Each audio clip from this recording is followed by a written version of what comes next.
Selamun Aleyküm ve Rahmetullah. السلام عليكم ورحمة الله. من عبد الصمدم Süleymaniye. من خزمەتکار و بانگبێژی ئەم مزگەوتە مێژوویەی شاری ئەستەنبوڵم. Hoş geldin. بە شێوەیەکی کورد باس لە تایبەتمەندیەکانی ئەم مزگەوتەتان بۆ دەکەم. ئەم مزگەوتە مێژووی دروستکردنەکەی بۆ سەردەمی سوڵتان سولەیمانی قانونی دەگەڕێتەوە کە لەلایەن ئەندازیاری بەناوبانگی ئەو سەردەمە بە ناوی سینا دروست کراوە. دروستکردنی مزگەوتەکە 7 ساڵی پێچووە. لە ساڵی 1550 دەست بە دروستکردنی کراوە و لە ساڵی 1557 بەڕووی نوێژ خوێناندا کراوەتەوە. ئەندازەیی و شێوازی مزگەوتەکە پەیامی تایبەتی تێدایە. بە شێوەیەک بوونی 4 منارە بە مانای سوڵتانی چوارەمی خەلافەتی عوسمانی دێت دوای فەتحکردنی ئیستانبوڵ. لە هەمان کاتدا ئەو 4 منارەیە گزارشت لە هەر 4 خەلیفەکەی ئیسلام دەکات.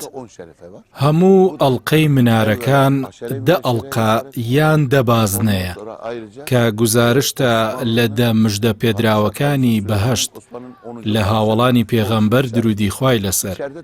لە هەمان کاتدا گزارشتە لە 10هەم سوڵتان لە سەردەمی خەلافەت و دەوڵەتی عوسمانی.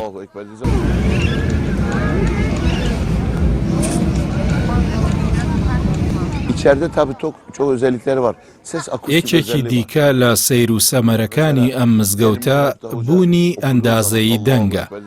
بە شێوەیەک لەو سەردەمە مایکرۆفۆن نەبووە، بەڵام دیوارەکانی بە شێوەیەک بووە ئەگەر لە مینبەرەکەوە بانگ بدرایە هەموو گۆشەکانی مزگەوتەکە بە هەمان دەنگ گوێبیستی دەبوون.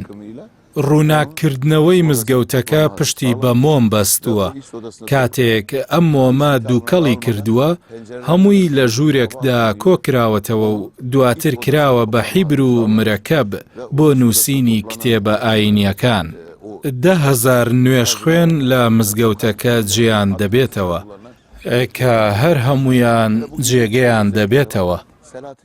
ئەم مزگەوتەی کە دەیبینن تایبەتمەندی زۆرە، سەیریکەن باخچە و زۆر شتی تر، بەڵام بۆ بینەرانی کەناڵەکەتان هێندە بەسە. خوای گەورە لێتان ڕازی بێت. سپاستانەکەم. Bu kadarını diyelim. Allah razı olsun. Teşekkür ediyorum.